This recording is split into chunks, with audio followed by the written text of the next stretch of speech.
રાજીનામું તો આખી સરકારે આપવું જોઈએ। રોજ દારૂ વેચાય છે, અનેક લોકો લઠ્ઠાકાંડમાં મૃત્યુ પામે છે, છતાં કોઈ કાર્યવાહી તો થતી નથી।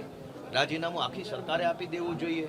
ઢગલાબંધ પેપરો ફૂટે છે, કડક કાર્યવાહીના નામે વાર્તાઓ થાય છે, કોઈ કાર્યવાહી થતી નથી। રાજીનામું આખી સરકારે આપી દેવું જોઈએ। ડ્રગ્સ માફિયાઓ એટલા બધા બેફામ બન્યા છે કે મોટા શહેરોના યુવાનોને ભરડામાં લીધા છે, છતાંય કોઈ કાર્યવાહી, ઠોસ નક્કર કાર્યવાહી થતી નથી। આખી સરકારે રાજીનામું આપવું જોઈએ। ગોપાલ ઇટાલિયાના રાજીનામું આપવાથી પુલ તૂટતા બંધ નહીં થાય। ગોપાલ ઇટાલિયાનું રાજીનામું આપવાથી ડ્રગ્સ વેચાતું બંધ નહીં થાય। ગોપાલ ઇટાલિયા રાજીનામું આપશે તો પેપર ફૂટતા બંધ નહીં થાય।